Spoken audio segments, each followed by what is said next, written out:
Book sales have jumped since the onset of the pandemic, more than 8% in 2020, according to Publishers Weekly. I'm reading far more than I ever have. People are turning to books as they look to escape the realities of the world. Definitely a lot of romance, definitely a lot of fantasy. And the Bay State is packed with women writers who have a lot to say. We can change the world using our voice. It is always a good time to read books by women, of all different kinds of women.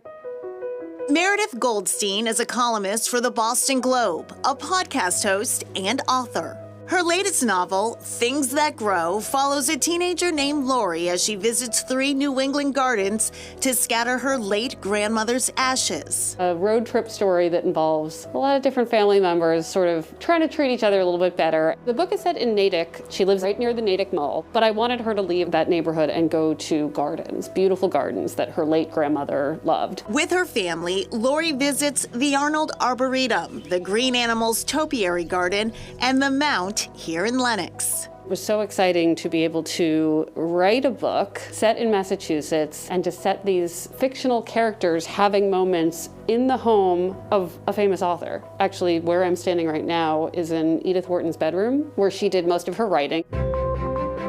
Built in 1902, the Mount was home to celebrated author Edith Wharton and her husband. I got here and I thought, at least part of this book has to be set here. And experiencing it through the eyes of my character, the lawns are beautiful, the gardens are beautiful, the furniture is beautiful. We had a tour guide named Marge who actually wound up inspiring a fictional character in the book who told us incredible stories about Edith Wharton. For Goldstein, the writing process nurtured a love for Edith Wharton and the Mount. I've written a book about a teenage aspiring writer who's trying to honor her grandmother who loved books by going to a garden at a house once owned by Edith Wharton that exists in real life. And through writing that, I, a writer, was able to learn so much about a woman who wrote in this area. Susan Whistler is executive director at the Mount, now a National Historic Landmark.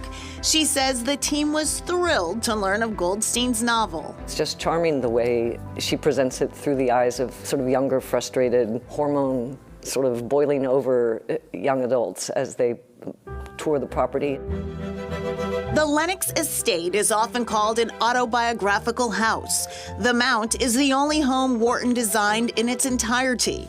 She used design principles written in her first book, The Decoration of Houses. She's known mostly for her literary novels, but she was also a huge fan and enthusiast about landscape and architecture and design in general. Wharton's time at the Mount was brief. She lived here only about 10 years. She later moved to Europe with most of her belongings. She died in France and she had probably about 5,000 books, and she never had any children, so she willed her library to 2 different young men friends of hers. Eventually, about 2,700 books from Wharton's library were returned to the Mount, but only one key novel was missing, her personal copy of The Age of Innocence. We have The House of Mirth and we have a lot of her other major books, but we did not have her own copy of The Age of Innocence. These book collectors had gotten a hold of this book, and in honor of the 100th anniversary of the publication of the book in 2020, they very graciously donated to us.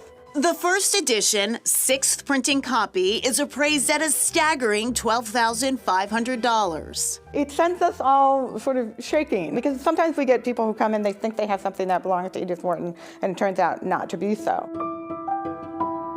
In 1921, the celebrated author became the first woman to win the Pulitzer Prize in Fiction for The Age of Innocence. But the prize wasn't awarded without controversy. The Pulitzer judges, the committee, had actually chosen Sinclair Lewis's Main Street. The Pulitzer Prize was overseen by Columbia University, and the overseer at Columbia University, they decided they didn't want Main Street. It was too satirical, it was calling in question Midwestern values. So at the last minute, she won over Sinclair Lewis, and this came out. People talked about it, and she was appalled, actually. I think for her the disappointment was it's because to be awarded something to portray sort of the pinnacle of American masculinity and moral standards, that's not what her book was about at all. So she felt completely misunderstood, actually.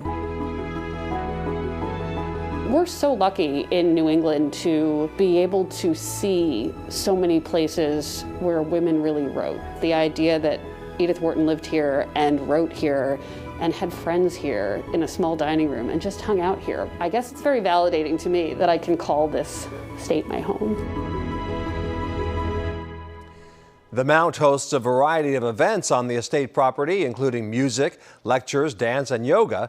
They've also resumed in-person tours. Meredith tells us one of the characters in her book was inspired by a local forest therapy guide who takes people on forest walks in the Boston area and helps them connect with nature.